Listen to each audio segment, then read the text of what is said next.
Hello, everybody, and welcome to Reset Your Relationships for the Spring Equinox. I'm Ophira Edut, Ophi from the AstroTwins, here with my sister Tali, Stephen Forrest, and Ricky Williams. And we're so glad you guys are here. I see everybody coming on.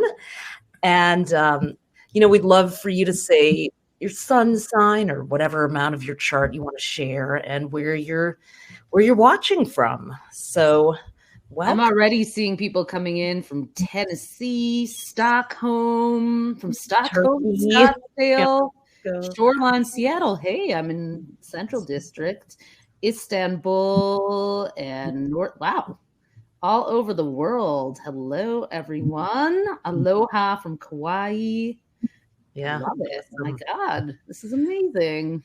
Yeah. So this is our first time doing an event with all four of us, and we're so excited. So, we thought it's a spring equinox. It's the astrological new year. What better time to talk about resetting relationships, which have gone through quite a lot of trials in the past year. I mean, it's hard enough in the 21st century to be in a relationship with all the choices and stimulation and all the things people have going on in our lives. And then you throw in a pandemic and, well, we didn't really need that, did we? So we wanted to use this astrological new year and spring equinox to kind of reset ourselves. We want to introduce you to Ricky and Stephen if you're an AstroTwins follower, and if you're a follower of Ricky and Stephen, we're going to introduce ourselves too.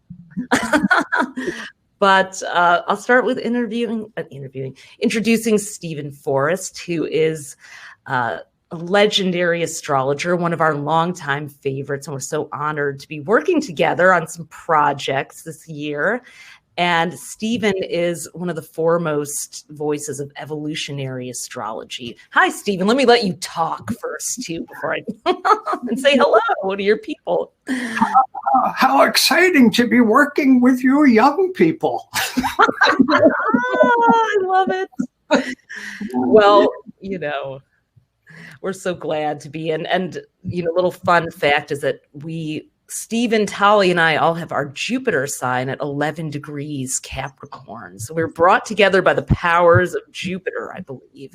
But I was first told about Stephen by Sting in 2003 when we met him. And he said, do you know Stephen Forrest? He's my astrologer. So I looked him up and I loved Stephen's choice-centered approach to astrology, the belief that our souls come here to evolve, and our astrology chart is kind of a roadmap to all of the opportunities we have to evolve in this lifetime. And you've written so many amazing books, and you have your Forrest School of Astrology. Did I do your philosophy justice, Stephen?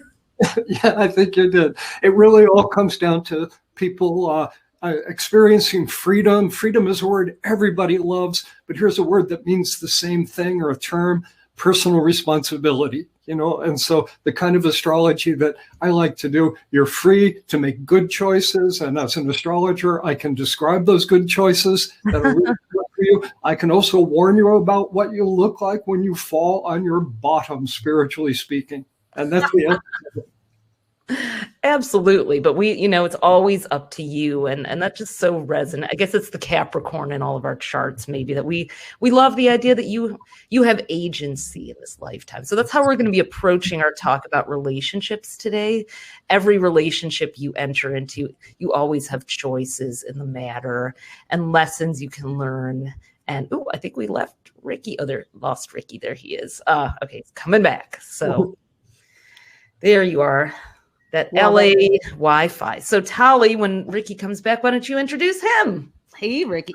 And you know what? I almost wore a shirt in the same color as you today, Ricky. So there it was like a last minute choice there, but I decided to dress like an Easter egg instead. So, so we're so excited to be working with Ricky Williams. Hi, Ricky. And so for those of you who don't know, I don't know, maybe you've been living under a rock. No, Ricky is a former NFL player turned stargazer.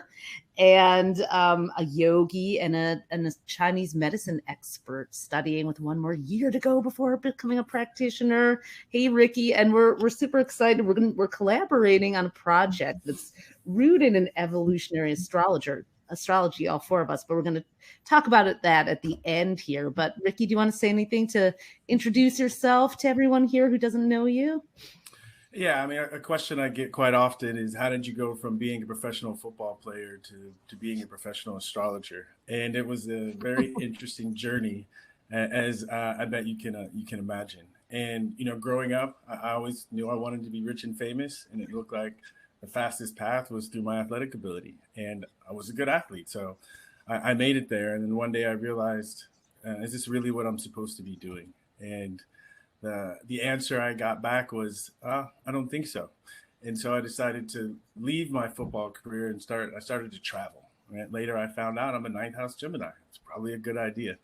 And as I started to travel, one of the things that I found is that I was really fascinated with comparative religion and spirituality. And so I found myself studying Ayurveda and then studying yoga. And one day a Swami came to me and said, "Where's your Mars?" Which turned into a long conversation about astrology. And at a time where I was kind of lost, it started to show me that I saw breadcrumbs, right? And it started to help me find myself and find my dharma or my path in life. And here I am. Here you are, a fellow twin too. And I love that when we first spoke to you, you already had done a synastry of our charts. And I feel like we get bonus readings from every conversation we have with you. Like, it's like, you know our chart better than we do sometimes. You're an amazing astrologer, and it's so fun to be working on this together. So yeah, Ophi, do you want to?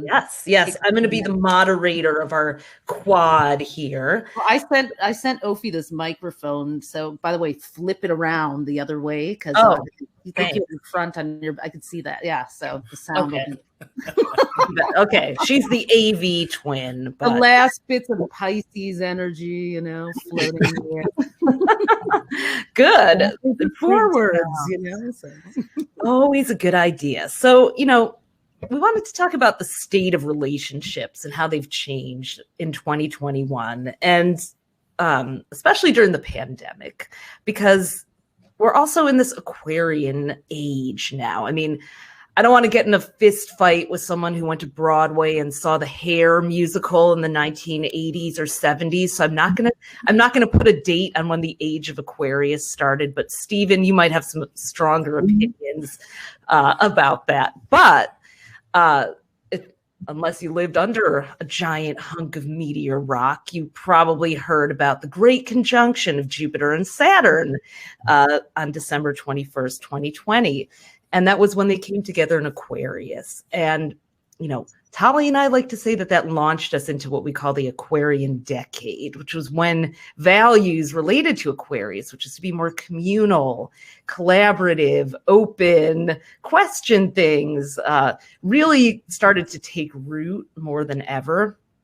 And, we've all seen relationships shift a lot. Some have broken up and dissolved. Others have gotten closer from having to live together. Others have been redefined. We're really interested in a philosophy called relationship anarchy that has been around for a while, but it's very much like evolutionary astrology, the idea that you get to make your own rules, whatever works for you and the other person. So we've been here, it's been the talk of the town, the talk of the planet, but what are the stars telling us for 2021? What larger trends are we seeing in addition to that? So, Tali, I don't know if you want to talk about the Gemini North Node, or Stephen and Ricky. Anyone wants to chime in on that? So I want to know when Stephen thinks the age of Aquarius began.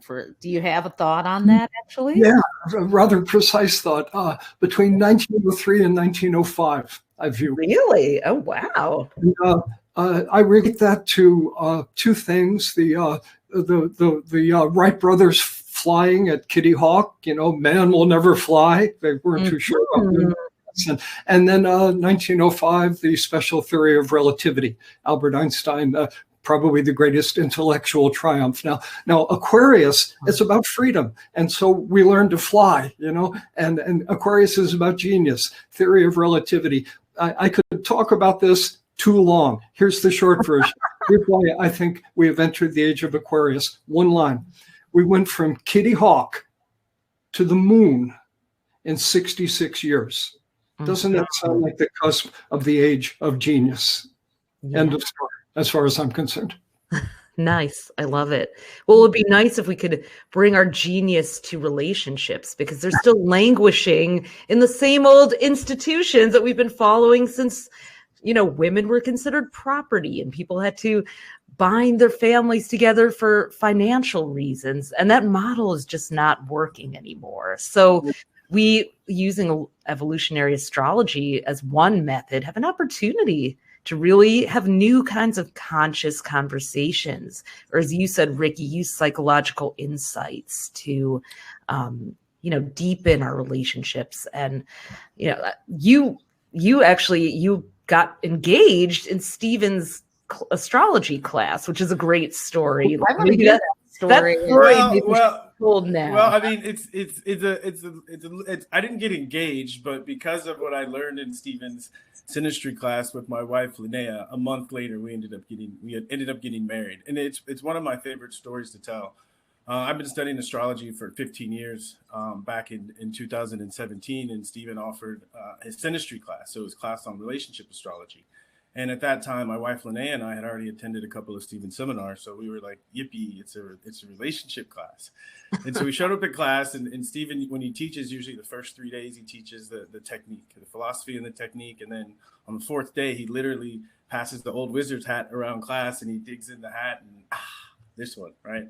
And I don't know if it was because of my 40th birthday and he's my friend, or if he really picked my name, but he chose my name, and so he spent that fourth day of the seminar, the whole day, talking about me and Linnea's relationship. And so we got so much insight, and so many synchronicities that we had experienced started to make more sense to us. And our relationship really came alive. We had a greater understanding of where we came from, where we were, and where we were headed. And with that information, we felt really confident in our relationship and where we were. And it was easy to make the choice to drive to Vegas and do the thing. You did it in Vegas. I love that. Yes. And that's the beauty of astrology, that, it's like, okay, some validation. Actually, it was on the new moon. It was on the summer solstice. It was the new moon in Cancer. It was so that was a funny story I'll tell really quickly. I was supposed to fly to Mexico City for a craniosacral class, but I couldn't find my passport. I was looking for my passport and I couldn't find it. And so the time was ticking, and I was like, I'm not going to make my flight. And so I was like, I have an open weekend. And then as I was sitting there, I thought, this would be a good time to get married. And then I was like, wait a minute. And so I pulled up time passages, and I looked, and I was like, one of the things that Cancer rules is family, right? This long shared story together, and the new moon, beginning something. And so I was like, the timing is perfect. Let's do it.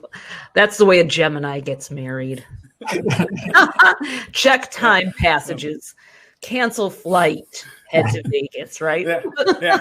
But I do want to speak on. I really like the model of understanding moving into the age of Aquarius, because it means we're moving out of the age of Pisces. And so part of this is really understanding the old myth of Pisces. And one of the things Pisces is all about is sacrifice, right? Giving up our own individual ego needs for something greater. Okay. And recognize this, part of the myth in relationships is we get together and we sacrifice our own personal needs to make the relationship work.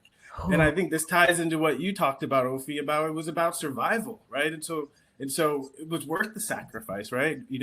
And I think now as we move into the age of Aquarius, freedom, personal freedom, at least the way I think about it, right? It's moving from what do we have to give up in relationship to, okay, how can you help me be more me, and how can I help you be more of you? Exactly. And I think this is a different model for relationships.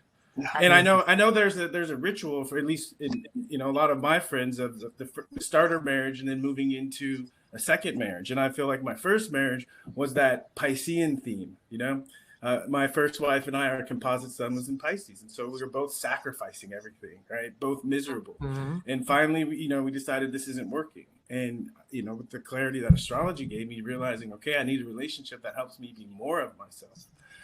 Is my weird self, especially, for instance, the part of me that's into astrology.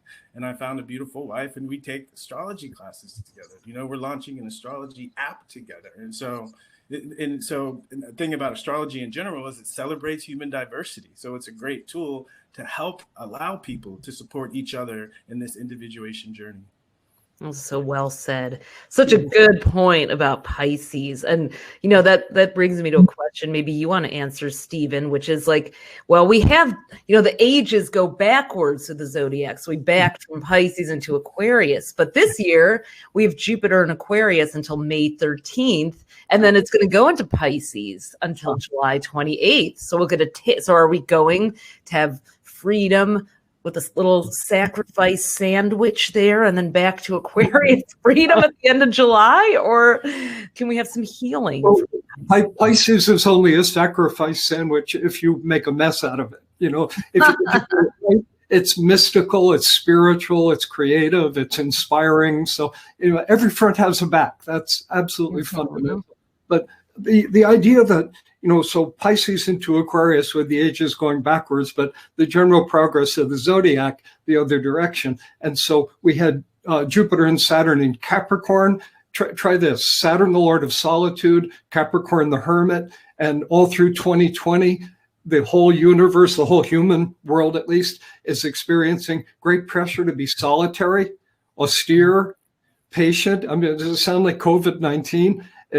So there's one truth of it. December, these two heavy planets move into Aquarius, and we have a new president, new prospects for the future. Things are starting to feel like a little more free. I mean, anybody, there are people who don't believe in astrology, but I've never met one who knew a darn thing about it. It is so obvious when you start looking at it. But give me another minute or two, because I got something more serious to say. So Pluto is still in Capricorn. For a while, it was these three planets, Pluto, Jupiter, and Saturn. Now Pluto's still there. It's going to go into Aquarius in 23. And we're going to, it is the dawning of the age of Aquarius. So yeah. You see a lot of motion in that direction after 23. But here's the serious point. Pluto brings up shadow material. Pluto makes us look at the things we don't want to look at. Now, here's a critical phrase. Capricorn represents traditional values. Now, we sit with that phrase for a moment. Traditional values. There are a lot of beautiful traditional values. Like if you have a kid, take it seriously. It's your responsibility. Don't screw that up. I mean, what decent person is going to argue against that? That is a traditional value. You make a promise to somebody, you keep it, or try your best to keep it. A traditional value. But here's where it gets edgy. Here's where it gets Plutonian. Here's a traditional value, a value that has a long tradition: sexism. Sexism. Here's another value that's had a long tradition: racism. Here's another one: homophobia. Okay, and so try this. Since 2008, when Pluto went into Capricorn, all humanity has been just seeing the boil burst of racism, homophobia, and sexism. We've made tremendous progress, but we've also seen the shadow side of it. Okay, what this means in terms of relationship, like post-sexist relationships, Ricky's already spoken of that. It's really true. That'd be but nice. I want to just one more moment. The traditional value that's positive, that, we've got to be careful not to throw the baby out with the bathwater. The traditional value of mature commitment between adults. I'm going to add the Aquarian line, who choose to enter into mature commitment. There's no social stigma on being a single person anymore. Welcome to the age of Aquarius, the age of single person. But if you want to be, I'll say married in the organic sense of the word, do it right. Take it seriously. Don't act like a teenager until you're 75 years old. And I think there's a new mood of seriousness about relationship that is emerging as well. Mm-hmm. So I launched, now I'm going to land let you guys run with it. No, that was great. I'd love to add to that. I'm so with you on that there, Stephen. And even in, people are dismantling the idea of monogamy in a lot of cases too. Polyamory still requires very clear agreements and integrity in order to work. I mean, even people who are designing, relationships outside of the traditional model are still needing to bring that. And what you said about, last year's heavy Capricorn influence bringing us, and Saturn making everyone be alone and in hermit mode.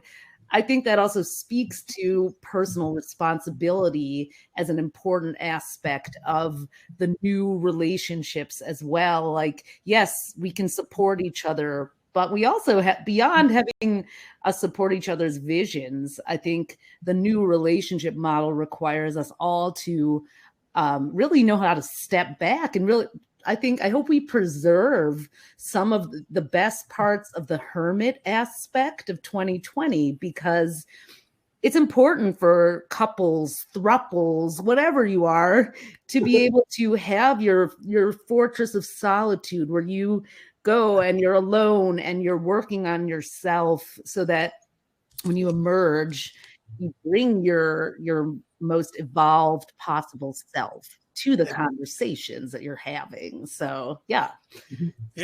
Speaking to that point, Tali, we see the joint rulership of Saturn over both Saturn and Aquarius, and what they both have in common is this need for solitude. Yeah. And I think to truly, be able to be in touch, and what I call, Uranus, that crazy voice inside, right? And it's crazy because when we hear it, we think, I can't say that, I can't do that. Pushes up against our social conditioning. And so sometimes we need to be alone to be clear about who we truly are. And I think that's a big part of making relationships work. Yeah, I'm glad you mentioned Uranus, because, that has been one of the sources of upheaval as well. Uranus being in Taurus in its fall, if you believe in that position, but it is a challenging spot. Uranus being the planet of change and revolution, and Taurus being so traditional, kind of the antithesis of change, and them having to settle their differences from 2018 to 2026. So we're in the midst of that. And then this year with Uranus and Saturn in Aquarius, kind of in this ongoing tug of war. So if you're feeling within yourself this, daily or whatever, hourly confusion about how traditional and how free you need to be or want to be, or you're reconfiguring that recipe that you've inherited, this is what we're supposed to be doing this year, I believe. More questions than answers, questioning what, because if you love like being together 24/7 with someone and you want that traditional framework, that's fine. But I say recognize that you should still be allowed to choose it. If that's that should be one of the choices. But when we try to make everyone conform, and of course we're seeing, the more the Aquarian era develops, the more you have the opposite, people who are fighting for what they say are traditional values and fighting against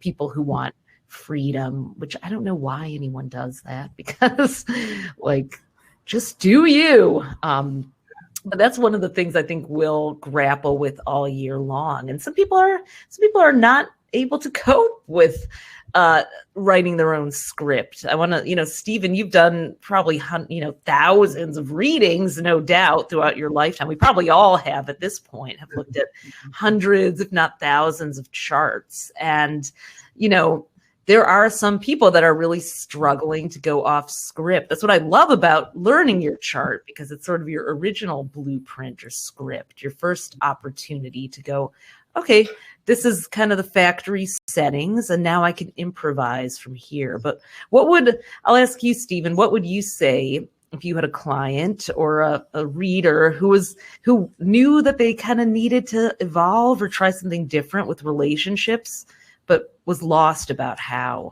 Yeah, well, I would refer to the chart, and the chart is the blueprint for your evolution.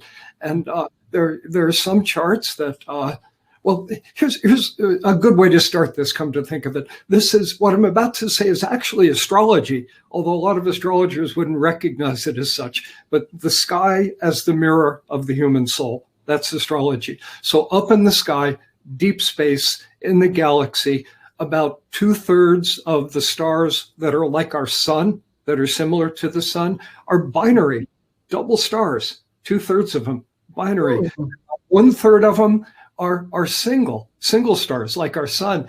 And so maybe the universe is telling us about 2/3 of us are really meant to partner with another person and do that long dance. And maybe 1/3 of us have no business trying. And so look at the chart and try to get a sense. Would you be happier single? Would you be happier in a couple? Let me add one more piece. This I find really delightful, and just how precise astrology is. I mentioned, 2/3 of the stars are binary, 1/3 of them single. There's a smattering of triple stars, thruples, and cosmic thruple. They're up there, and it's like the voice of God in the form of the universe saying, for a few of you, try a threesome, maybe a single threesome, because these systems tend not to break up. It's like they stay together for the life of the stars, but there's room in the universe for thruples and quadruples and all of that. But it's a minority. It just feels completely realistic. Like that's what the universe is telling us. And we look at the earth and we say, yep, that's what it looks like from this point of view too. That's so wise. I love that. I mean, we are made of stars, right? So why wouldn't we mirror their activity?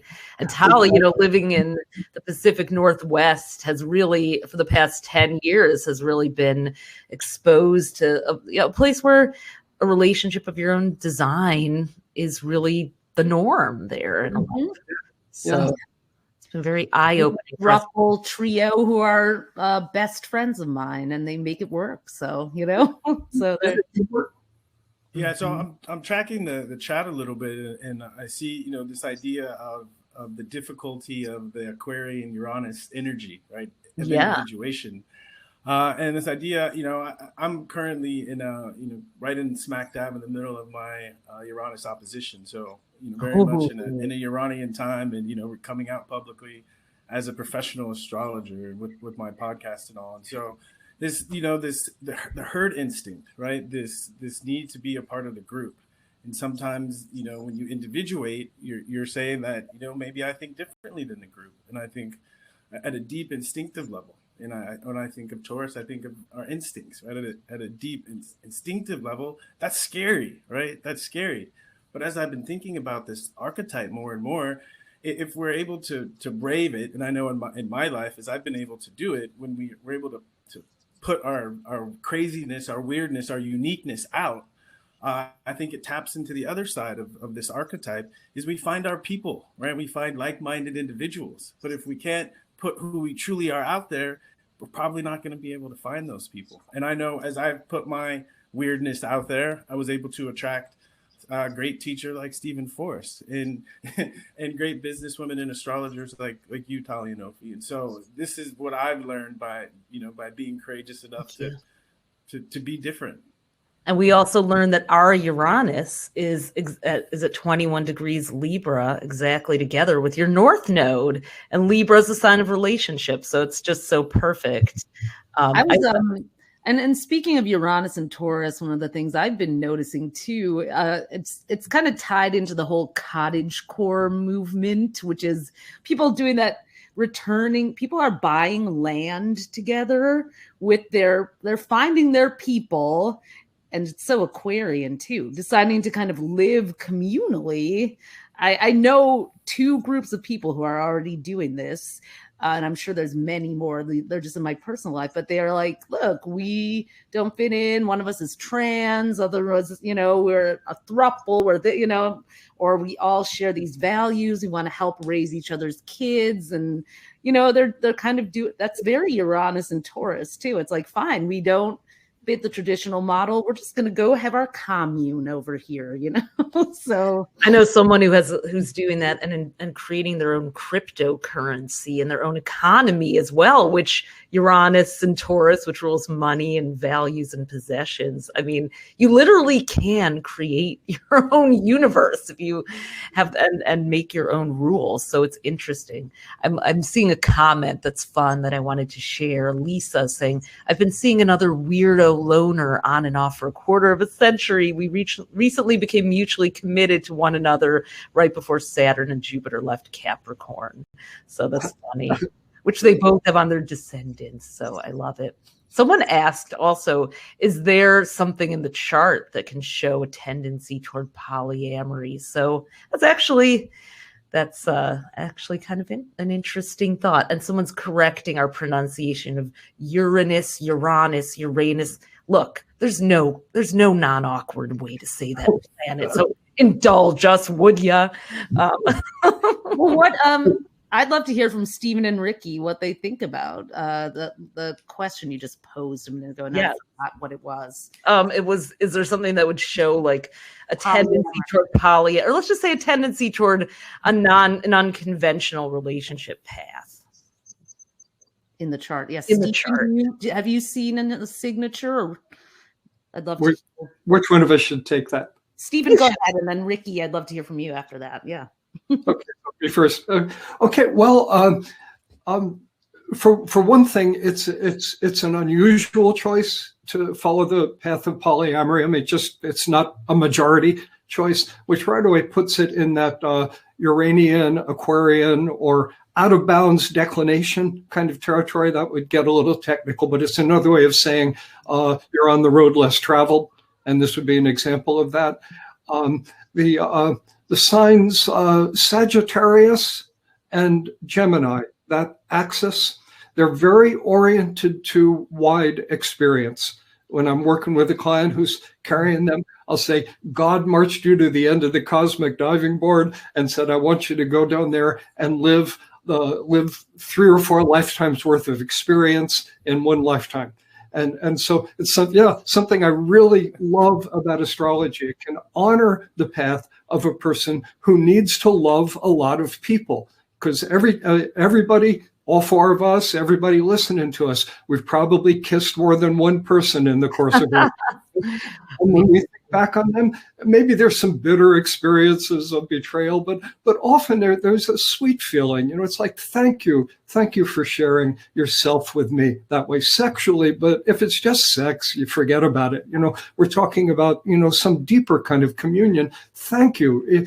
I knew you for 3 weeks or whatever, and we didn't decide to do the long road together, but thank you. And it's just so easy to honor that and then recognize that there might be souls under that Gemini Sagittarian kind of framework who come into this world to gather wide experience of an intimate nature, and it's perfectly legitimate. Throw in the Uranian, Aquarian out of bounds stuff. I suspect you have a formula for people who might be more open to polyamory than other folks might be. That's fascinating.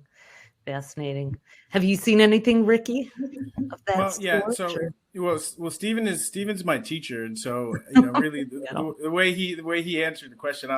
There's not much I can add. Just point out that yes, you look at a chart, you look at archetypes, and I think one of the beautiful things about astrology, I mentioned it earlier, it celebrates human diversity, and so if you see relationship symbolism in your chart, interacting with Uranus, Aquarius, or again Gemini, right? These energies, it's saying that these are the experiences you're here to have in relationship, and so honoring that path instead of coming to terms with, my path in relationship is probably going to look different than most people's. Totally. We are the Geminis and Sages here in the room. So, someone else also asked about this, the 1/3 single. Might as well cover that one too. I mean, would that be maybe like Saturn in the 7th house or something along those lines? Or and lots of Uranian, Aquarian, that family too. If a chart just really screams independence and self-sufficiency. There are a lot of ways they can do that. Saturn energy, Uranian energy, there's a bunch of them. But if it screams self-sufficiency and independence, he travels fastest who travels alone, so to speak, and it applies to chi as well. Mm-hmm. Basically for a single star kind of person. Yeah, I see someone asking also a very 101 question that we wanted to cover too. What is the premise of evolutionary astrology in each of your words? Ricky, do you want to share that? Being a student of it for a while as well, from the master teacher. Pop quiz. Well, I'll sum it up and we'll see what the teacher thinks. So for me, the way I understand it is my philosophy on life is that life happens for us. It doesn't happen to us, right? And Forrest is to aid our evolution. And if you understanding the astrological symbols, they help us understand, okay, why was I born with the sun in Gemini? Why was I born with the need to have this live multiple lifetimes in one, right? And so it helps us get to the core of answering that question, why, and allowing us to live our lives more meaningfully in that purpose. Mm-hmm. Mm-hmm. Oh. And Stephen, what's your take on it? Thanks, Ricky. Yep. I think Ricky could be my teacher at this point. So, I agree with everything that he said. I'll say it in my own words. The question every astrologer purports to answer for the client is, what does my chart mean? Any astrologer is going to take that and run with it. That's why we're astrologers. What makes evolutionary astrologers different, Ricky already said this, is that we answer that question, but we also ask the question, why do you have the chart that you have? Not what does it mean, but why do you have it? And as soon as you ask that question, you come to this huge fork in the road philosophically. Once you realize astrology works, and it proves itself to itself if you just look at it honestly, then either we live in a random universe and the roulette wheel stopped at the instant of your birth, and there you are, the ever-ready bunny, and when your batteries run down, you're dead. But for a while, you'll act according to that chart. People believe that sometimes. Or something made you have that chart. There's reason and purpose in it. You were born for a reason, which is, take your choice, but I know the choice I've made, believing that life is purposeful and meaningful. Next step, as soon as you start to think, okay, you have a chart for a reason, well, the next hint, you've had your chart ever since the day you were born, by definition. So therefore, what made you have the chart that you have had to happen before you were born. Now, at that point, it splits up again. Reincarnation, sure, it's consistent with that. That's how God made you. Well, even that's wheels turning before the birth. Or even if we're totally modern materialists about it, dioxyribonucleic acid, well, yeah, your ancestors are past lives living on inside of you. So this doesn't prove reincarnation, but it fits with it. And any philosophically sound approach to astrology, I feel, has to wrestle with the fact that there were causes, there were wheels turning before you were born. And that's why you have the chart that you have. That's what distinguishes evolutionary astrology from every other kind. Thank you. Thank you. That makes a lot of sense. I mean, and I have 4 planets in Scorpio, so I've always been intrigued at the very least by past lives and open to it. But after looking at all those thousands of charts, there's just no way in my assessment that we couldn't have lived before. Maybe some of us many more lifetimes than others, but it just makes sense to me now. It's like I see your chart as the entry point of your soul incarnating and beginning its mission.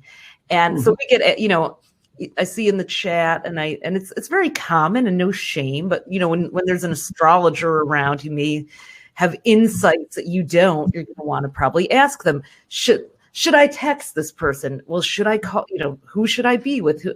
And we can provide those kind of answers, but, probably everyone here would agree that it's much more empowering for us to say, well, you can do anything you want. If you do this, it may go in this direction. If you do this, it's likely to go in this direction. And you said it really well, Stephen. You called it choice-centered astrology. Yeah. And that's one thing that we kind of, you also said, like, we spend a lot of time helping people unlearn what they've learned about their charts, because they've been given deterministic readings where someone, you know, has told their parents that, you know, a lot of our clients from India, their parents got their charts done when they were born, and they were told, oh, your daughter will never marry or will be on, you know. So it's a different system and a different method, and all respect to all cultures. But in the system of evolutionary astrology, it's like, well, why, you know, maybe marriage, if you want to marry, you may have to do some real reckoning with your soul's DNA, and, you know, do some astrological epigenetics where you change your DNA. If you can do that in the body, you can do that in the soul, I believe. So Exactly. yeah, so this is, well, we were going to talk about what you call the Primal Triad, Stephen, and the sun, moon, and rising. But before we do, why don't we talk about the project we're all working on, which begins with but before this, and I think it'll serve as a nice segue into talking about the project. Is you know, Stephen talks about the astrology of choice, and I think it's also the astrology of personal responsibility. Right. Yeah. And so, you know, using that choice to take responsibility for where you are now. And, you know, Padmasambhava, you know, the great Buddhist teacher, you know, said, if you want to understand your past, look at your current situation. Right. And if you want to understand your future, again, look at the choices that you're making now. And so this astrology of personal responsibility. And what I found in a large majority, if not all the people I've talked to about their chart, the most powerful conversations or readings that I have is what I say. It's not necessarily new information, right? The most powerful moments is what I say gives people permission to actually think the way that they think, right? Well, you know, a lot of people when they receive a powerful reading, they say, I felt seen for the first time. You know, and so astrology is not the only way to come in contact with this information, right? We're not trying to tell you about something that's happening to you.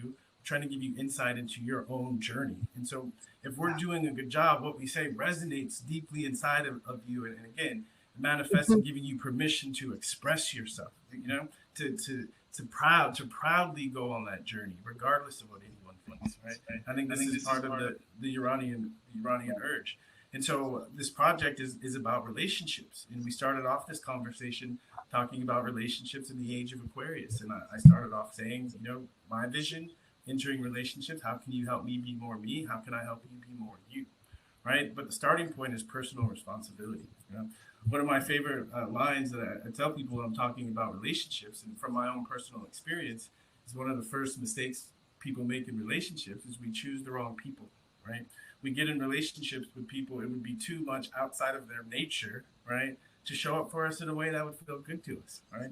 And so, you know, understanding our own personal relationship needs, right, even if they're Uranian or Aquarian, they're a little bit different. Understanding our own unique relationship needs and honoring those as we look for partners, okay? I think this is a big part of this. And so, segue leading into our project is called Leela, and it's a relationship app. We call it the ultimate relationship app, powered by astrology. And, you know, in this app, we're helping people use astrology to first understand themselves. We call that self-discovery. Next, social discovery, meeting other like-minded people who are on this same journey, right?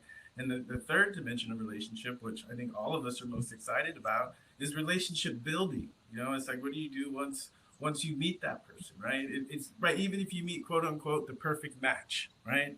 And Stephen says this, right? There's still process, right? There's still process, and that's where the juice is. And for me, that's the value of meeting the perfect match, is that when your crazy comes out, right, they're going to stick around and help you move through it. Oh, totally.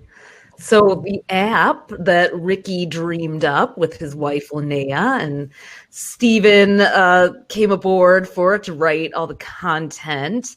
It's called Leela, and I've if you look at the top of the chat, there's a link to the website, heyleela.com, because it's still being made right now and designed and created. And we also want you to be part of helping to create it too. Ricky and Stephen and Linnea. Yeah. It's been a cool process, and it started way back in 2017 at that synastry class. And after Stephen spent the day talking about myself and Linnea, Linnea and I looked at each other and we were like, we have to get this information out to the world. Okay. And so we went up to Steve sheepishly and said, hey, Steve, we got an idea. And Stephen smiled and said, I think it's a good idea. And so we started, a football player, an ex-attorney, and an old hippie astrologer got together and said, we're going to start an app. And we started down that road. And as we were building, we realized, I come from a football background and realizing how important the team was. And so Matt, our CEO, came on and we decided, we need superstars. And so, I was the scout and I went out and scouted for who I thought was the hottest stuff out there. And I landed on the twins and I reached out to Talia and Ophi, and they were fans of Steven and excited about the project and came on board. And I mean, I can't even say it enough. Like, again, I appreciate being on a team. I feel like we got 2 first-round draft picks. And so it's really been magical. And, people that work with astrology on a daily basis, right?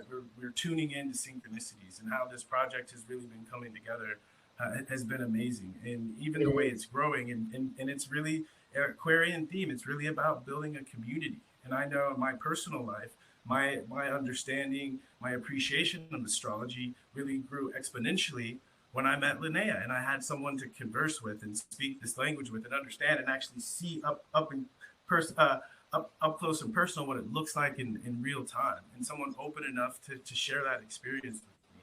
And that's another part of Leela, right? Is when we meet other people who speak this language, who are living a life where they're trying to become more conscious, right? Like-minded people coming together and sharing this information. I think this is how we all grow. This is how we all grow together. Yeah, and that's why we were so excited to come aboard, because you and Steven share our philosophy on relationships, that like meeting each other is only just the first. That's like basically whatever. It's like the building and maintaining, people, whatever structure the relationship takes, that's where the juice is. And Leela isn't just about meeting someone and going on a meet cute. It's about like actually working with the people who are in your life. Now it is about meeting people too, of course, but if you're already in a relationship, it's an app that you can use as well. And people don't all know this about you, Ricky, as much, but you're also a twin. You have a twin sister. So like me and Ophi have been in relationships our whole lives. Yeah, so it's interesting. Both you guys can speak to this, and I'm sure Steven has read for twins. But my sister was over at my house last night, and same chart, we're only a minute apart. She's gone a different path with it. My path has been more, astrology as my spirituality. She went more the traditional Christian path, right? And to honor astrology as a path, right? And also honor other paths that they can give us the same information. And so I get curious when I'm going through certain things, transits and progressions. And so I ask my sister, what's your experience? And so just last week, my progressed moon moved into Pisces, right? It moved into Pisces. And I think anything astrologically, something new, right? It's an adjustment period, like anything. And so I was curious, and I asked my sister, I said, have you been feeling, more tired lately, right? It's a little sleepier lately. And she doesn't know anything about astrology. And she lit up and she smiled and she looked at me and she said, yeah, in her language, right? And she's got a very personal relationship with Jesus Christ, right? Is that, the Lord's been talking to me and telling me I need to rest a little bit, right? I need to chill a little bit, right? I need to receive, she even used the words, I need to receive some information, okay? Wow. Right. And so I was like, wow, this is beautiful. This is amazing. Well, and I totally understand in a different way, because our mother is a rabbi. So she accesses spiritual information the way your sister does, but like totally respects the astrological channel is another way. She's a Leo, so what can you do? But it's just however you get that download, that divine download. But, souls are wanting to meet each other, like-minded people. We need, in this Aquarian time, we do need our people. They don't have to agree with us. They don't have, but we do, we are becoming more kind of on different wavelengths and dimensions. Now, I do see that people are, I want to clarify just what Leela is, because some people are like, is this a website? Is this the app? Where's the app? The app is currently being built. It's not released yet.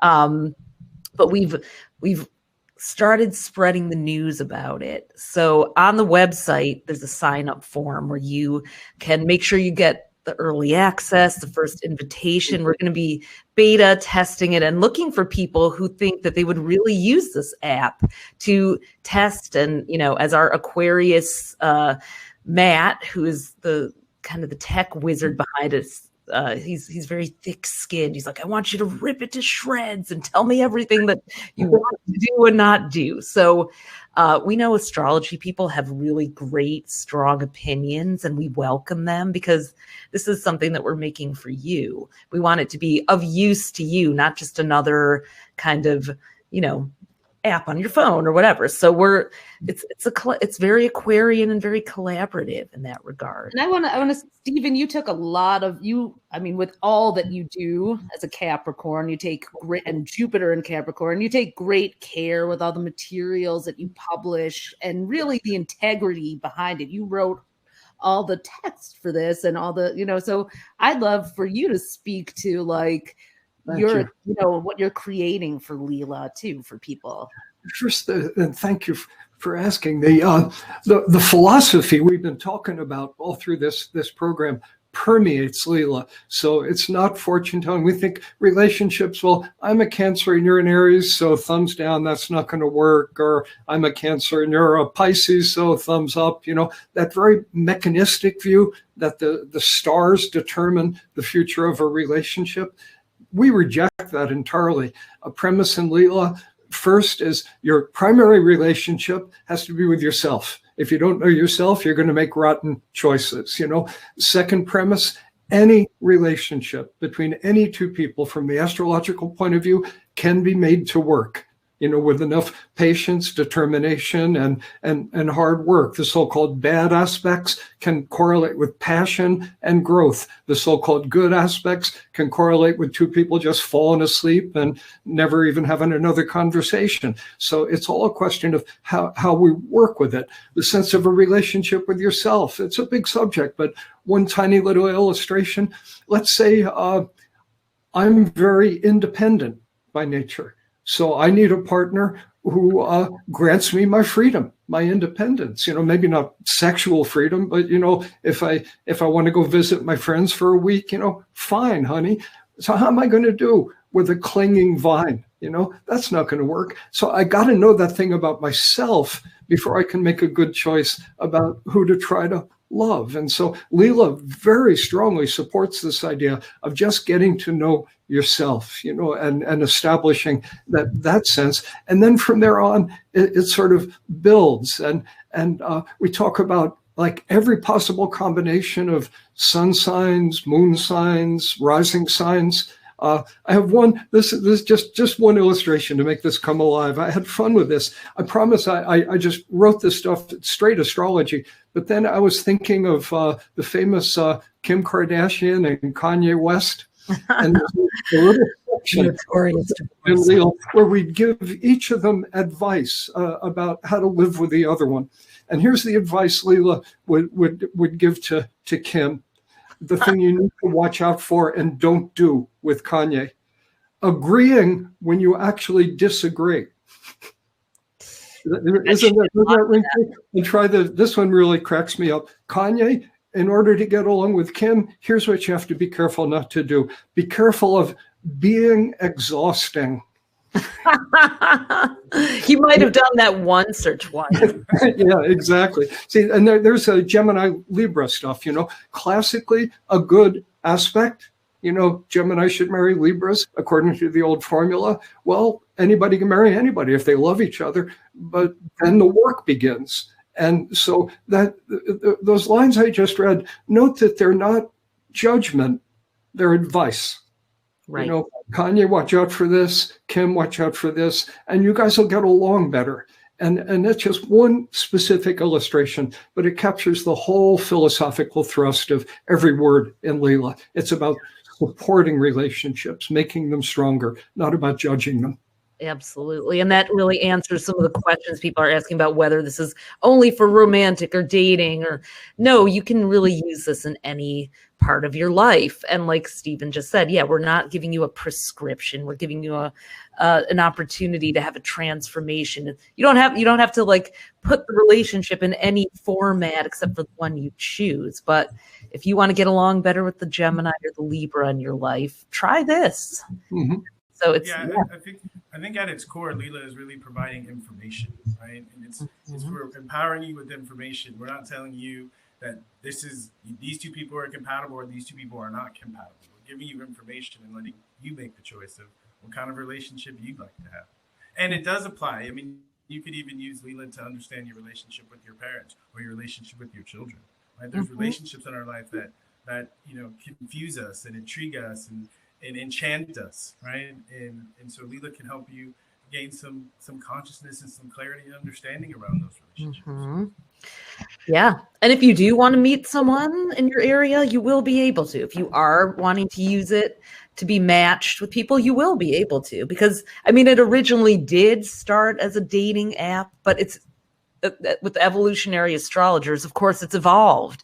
And we realized that the world really needed advice for relationships of all stripes, and that's what we're giving.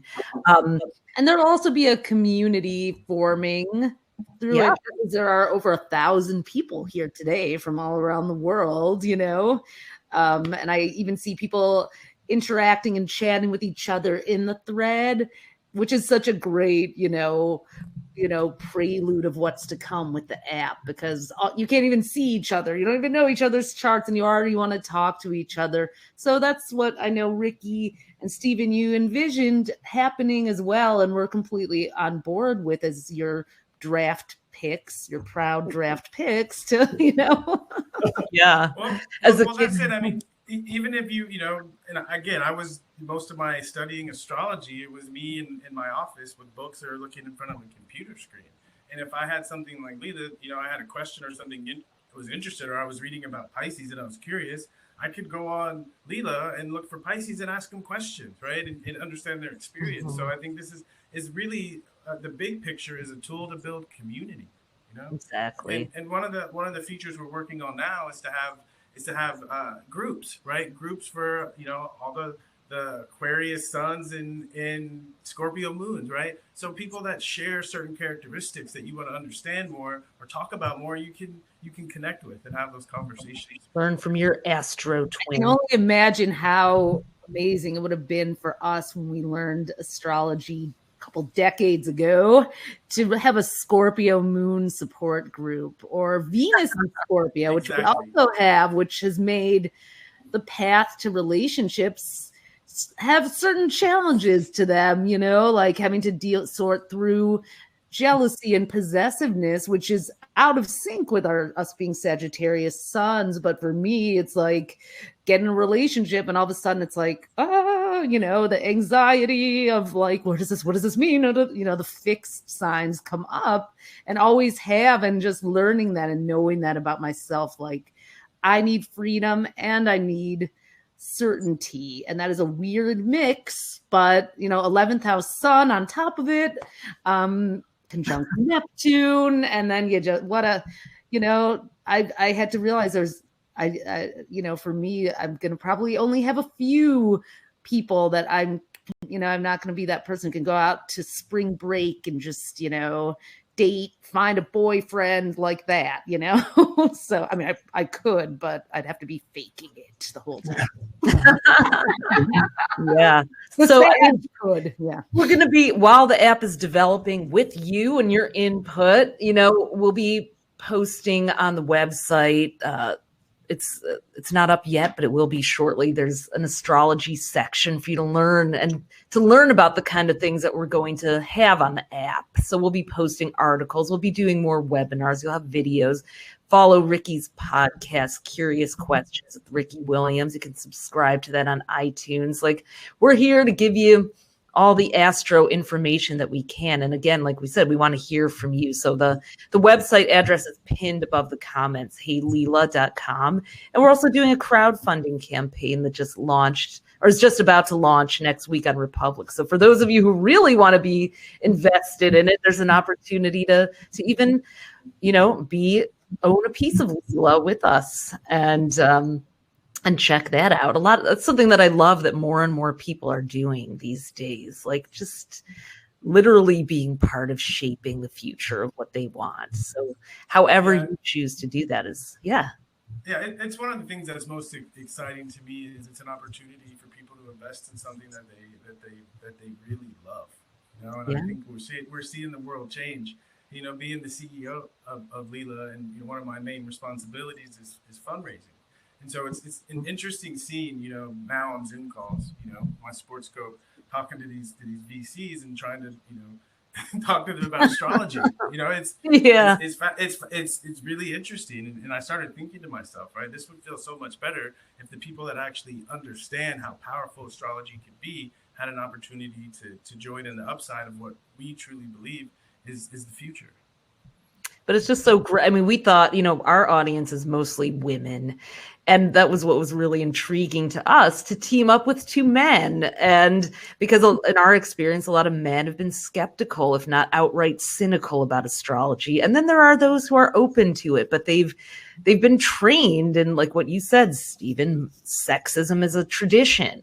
They've been trained that astrology, which I think is the oldest profession next to the other one we've all heard of, is also a tradition that maybe goes as far back as sexism. So it's worth, it's like what happens when a man, and especially someone who's been an NFL star, like if you think astrology is just for chicks, well, listen to who your new astrologer is. So I just kind of love just seeing people be a little befuddled by that. And they have to just stop and go, oh, well, why did this person embrace astrology that doesn't fit the mold like we might, So just, it's funny. Part of it is, I mentioned earlier, I really learned about astrology in a yoga ashram. And so pretty soon after, finding yoga in India, I headed over, ninth house Gemini, I headed over to India to study. And in India, everybody's into astrology, and it's the opposite. It's mostly men. And the astrologers who were men in India were the most respected people in the community. And so I think, really starting my astrological training in that environment, it felt really empowering as a man to have this wisdom, right? To have this wisdom and to have this knowledge and understanding. And it's, we all know this, right? I feel like to a certain extent, it's like preaching to the choir. But when you really start to tap into the synchronicities and you realize how beautiful the universe is, right? I was looking at the definition of cosmos, right? And its order and beauty, right? And I think for me, that's tapped into faith, right? When I see on a daily basis the order and the beauty of the cosmos, of the universe, it's easy to believe in life, and it's easy to believe in myself. And I think that's a gift that we all enjoy sharing with people. Yeah. And that's the kind of inspiration we want to bring. Like we love a good AI bot and all the things that technology can do. But this app is going to be powered by humans. And I love all the people are asking some really smart questions. And rather than really address them here, I want to really invite you to go to heyleela.com and join the list, because we're going to be sending out an invite for anyone who wants to be, like we said, part of the Leela Love Lab and test out the app and tell us what you want, from security to not dealing with idiots who aren't even into astrology and are just trolling for, a date on the latest app or what, very good questions, all ones we want to answer for you. So, please sign up for the list and we'll be inviting you. Easy, fill out a form, and we want to hear from you about this. So I feel like we're going to have to do like a little AMA about the app or something, Ricky. Yeah. Yes, of course. Good idea. Yeah. Sorry, were you saying something, Stephen? No, just listen. Enjoy Okay. it. Why don't we wrap up before we take a couple of questions with a little bit about the primal triad, the sun, moon, and rising, and why, as we start spring and the new astrological year, it's like, when you start the new year, you kind of get back to you and your goals and you recalibrate, who am I? So the sun, moon, and rising is really the kind of that primal triad, as you call it, the essence of who you are. So Stephen, I'll ask you, since it's your term, what do you think people need to know about their sun, moon, and rising that can be the most helpful to them in relationships? First, the 12 sun signs. Everybody knows about the 12 sun signs, dividing the world into 12 types. Sometimes people get critical. There's more than 12 different types of people in the world. Well, fair enough. But, we use terms like introversion and extroversion very usefully. That divides the world into 2 types, so a 12-fold typology has some precision to it. But then when you add the moon and the rising sign, there are 12 possibilities there. So we go from a 12-fold typology to 1,728 possible combinations. It's a much more granular, much more precise way of defining a person. Now, we can write books about the sun and the moon and the ascendant. They deserve books, but very simply, the sun, kind of your identity. I like to say the values to which you need to be true if your life is going to work. And then the moon is more emotional. It's your heart, your soul, your needs. And then the rising sign, literally dawning when you were born. That's why time of birth is so important in astrology. It represents how you dawn on people. And so first impression you make. In my first book, The Inner Sky, I coined the phrase, the primal triad, and I introduced a formula which Ricky and Linnea have totally run with. It's kind of the heart of Leela, where it's like you are the sun with the soul of the moon wearing the mask of the ascendant. Just one sentence. And it can be so powerful, although in each of these we come up with a bunch of archetypes, so Capricorn, the half fish and half goat, doesn't mean anything to me. But here's one. Capricorn can be the elder. So I just personally, I'm a Capricorn with an Aries moon and Scorpio rising. Try this on intuitively. I am the elder with the soul of the pioneer, wearing the mask of the shaman. Yes, you are. How we take very sophisticated astrology, sun, moon, and ascendant, and we reduce it to one powerful sentence. Now, one of the coolest things about Leela, this is totally Ricky's idea, Ricky and Linnea, and I absolutely loved it. In the Inner Sky, I have a long list of archetypes for each sign. Ricky and Linnea have expanded it, but here's the cool thing. Somebody enters Leela, and it's like they're an Aquarian and Aquarian sun. So am I the genius? Am I the rebel? Am I the revolutionary? Am I the troublemaker? Am I the criminal? There's a long list of possibilities. And so people will choose the archetypes within the framework of their sun, moon, and ascendant, but they'll choose the archetypes that speak to them. So in this really sophisticated way, people are meeting astrology in the middle. It's like, okay, I'm coloring in this coloring book, but here's the colors I'm using myself. And it produces this really sophisticated, punchy, and simple way of entering a far more sophisticated astrology than has ever been available on the internet before. Mm-hmm. Mm-hmm. Yeah. And you throw in the evolutionary aspect, and you have that, and it's like, okay, now where do I go with this? It's not a sentence. It is, okay, I'm wearing the mask. I have Capricorn. We have Capricorn rising. I'm wearing the mask of the elder. I always find myself, having to deal with that, like when I want to turn it on, I can take charge, or I can kind of downplay it too. But yeah, it's like, how do I work with that? How much of that? We always say astrology, knowing your chart and the primal triad for sure. It's like, it's mixology, you know, it's like how you can always, the amounts that you put in the cocktail can be, you know, changed with each, you know, circumstance. So it just every front has a back, of course, and so we will help you work with it. And pardon me interrupting, but I just had to say you could wear the mask, Capricorn rising. You get it on the wrong side of your bed. Leela will warn you. You could wear the mask of the control freak.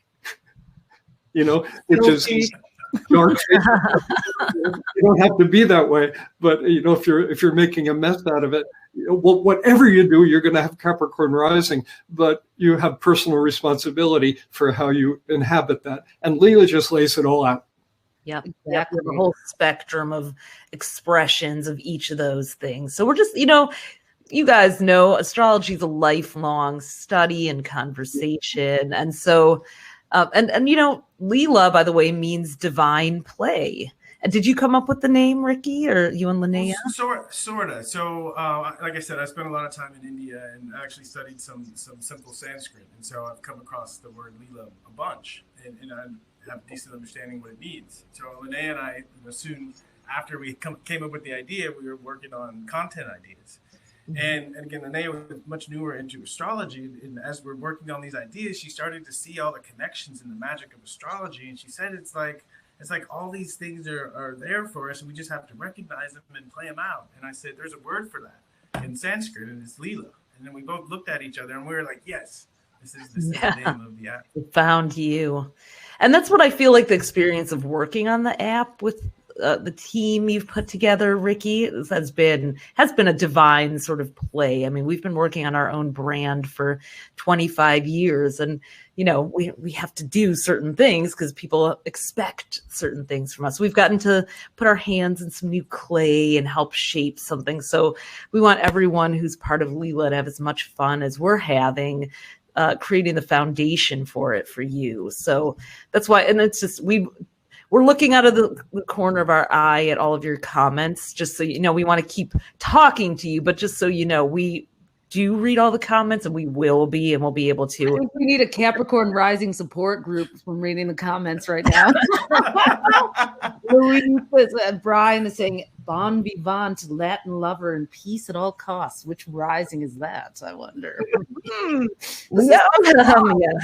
I'm having a blast reading this. Yes, it is true. Me and Ophi have to work out our Capricorn rising. I mean, I think that mask of the control freak, like, shows up a lot. We've been using Leela to like work on our working relationship, twinship, you know, too. Yeah. And so just knowing that we both sometimes have that, you know, show up, and we don't show it to our friends that often because, you know, so sometimes there's a little shame around that control freak side, but it's, yeah, I mean, this is something you can just really, you're gonna have a great, I mean, isn't it endlessly fun to just obsess with your chart at the end of the day, you know? Well, I think play, right? The divine play is to realize that these energies are playing whether we're conscious of them or not. And the point of Leela is to help us become more conscious of it. It's not about shaming being a control freak. It's about being aware of when you're moving into that, so you can be like, this doesn't feel good. Right? Where else? How else can I use this energy? Right? Where can I use the elder? Where can I, you know, where am I being immature? Yeah. Right? And so, you know, I'm married to a Cap rising, right? And part of that in relationship is I'm in a relationship with the Cap rising. And so how can I use her organization? How can I use her ability to look at what might go wrong, right? Especially for a ninth house Gemini, right? And this is my vision of compatibility, is understanding yourself, understanding the other person, and seeing who that person is complement me well, right? And this is the opposition aspect, right? Is you get essentially two choices. You get complementarity or you get polarity, right? Right. With wisdom and understanding, you get to choose, right? You get to choose. Yeah. We're all about choice, guys. Yeah. And that control freak thing, it's like also knowing that when we enter a project too, like, okay, I know that I have very specific ways that I like things to turn out. I am going to I am going to burn the midnight oil to make sure the graphics look good and everything is tweaked, and that's okay. It's not. It's like, since working with you guys on that and seeing that mask archetype, it's like, I'm kind of owning that more too, and like instead of pretending to be like this, I'm such a cool Sag, everything's cool. Well, it's also like the shadow side of not owning leadership. So when if you do realize that the archetype that fits how you're expressing your sun, moon, or rising isn't empowering you with that personal responsibility, you can pick another setting on the dial. Maybe, the control freak is because I don't feel fully empowered and using my natural leadership abilities as a Capricorn rising, or that kind of thing. So it's just even looking at those things that we deem shameful creates new choices. So this has been really great. I mean, I feel like we kind of wove all the questions in and people are sharing now, but this is definitely something that I would love to do again with you guys. And we had over 1,000 people on from all over the world on a Saturday afternoon, the beginning of spring. So if you sacrificed that, then you might be. No, I won't even. No more Pisces jokes. We can't make the Pisces mad. But yes. So, Stephen, do you have any closing thoughts at all you'd like to share? And then Ricky. So yeah.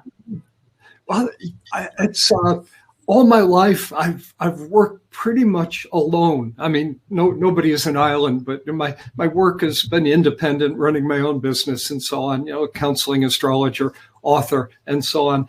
And Leela has brought an experience of teamwork into my life that I find just really exciting, really stimulating. A standard joke about myself is if I sit down anywhere for more than 10 minutes, a committee forms to elect me a chairman of whatever. And so I tended to avoid stuff like that so I can just work on my own. And it's been so exciting for me to work with a team of what we got 15 or 20 people, I guess, on the Leela team now, people who are all seriously impressive. Out there in television land, so to speak, you're looking at 3 fine examples of what I'm talking about right here. And there's a lot of folks behind the scene who are hyper competent. I listen to our meetings and I don't understand 2/3 of what they're talking about in terms of internet stuff and business stuff. And I kind of love it. I have my role, but it's great to be part of such a competent team of people who really seem to like each other. It's just been a delightful experience for me. So I wanted to say that. Absolutely. Yeah. How do you think that if you were to say it in like one line, how do you think in 2021 people, or any year, how should people reset their relationship? Like, what's one thing that you would advise people to do to reset the relationships at the equinox, to kind of bring it on home? Like, is there one thing, one tip or takeaway you would give to people for that? Nobody feels intimate if they're in a dishonest relationship. And so therefore, be true to yourself, be clear about who you are, clear about what you want, maybe willing to compromise because you love, but be clear about who you are. Make sure that if somebody is saying, I love you, they have some idea who you are. And then you can have a basis for a relationship that is worth keeping. That's how I would say it. Truth. Someone else said that too. Yeah. Okay, that was powerful. Thank you. How about you, Ricky? How do you think people can reset their relationships for the spring? I mean, I'm going to say something very similar, and what Stephen's comment feels, very much my generation, Pluto and Libra, right? This idea of answering the question. One of the things briefly about the outer planets as they move through the signs, they really represent cohorts, right?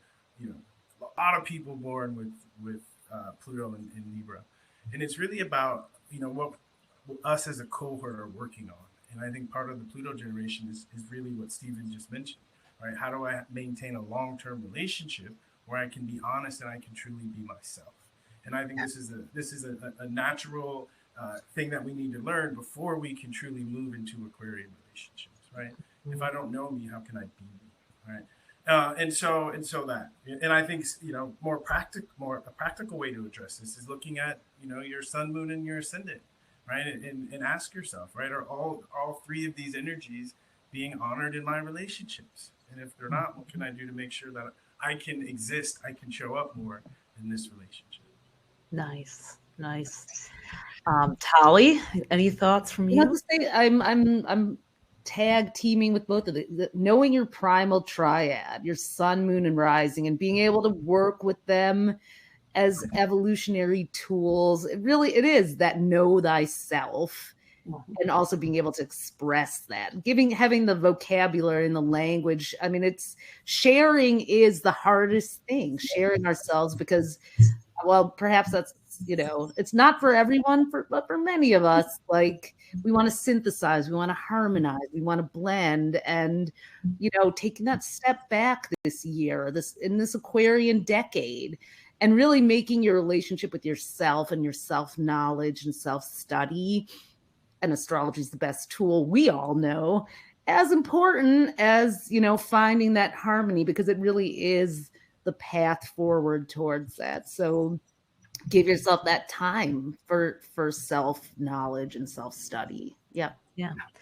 I'll wrap up by saying I think a lot of people are still in a state of relationship shock from the past year, like never having spent that much one-on-one time with the person, or, realizing that they were able to sort of look the other way about certain things because life kept us so busy. I mean, I'm the mother of a 10-year-old. Well, Ricky, you have a son, right, the same age, and and it's been really challenging to have school at home and everything. I'd sometimes would joke that it was a mandemic for a lot of the moms, because we're like giving all our attention to everyone and there's nothing left for ourselves. So, like, I'm going to lean into the word reset and invite you to really look at your chart and look at where is the reset, the refresh button. Where can you find that? Through your sun sign, just getting back to the essence of who you are, through your moon, through like what feeds your soul, and through your ascendant, meaning, like, I'd say take action and go actually do something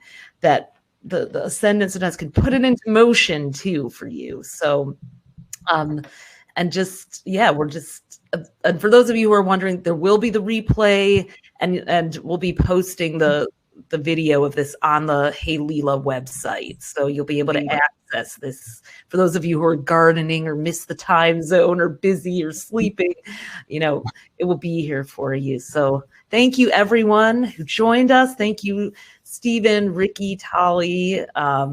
More of this to come. We can't wait to be with you guys more. So happy spring and equinox and astrological new year.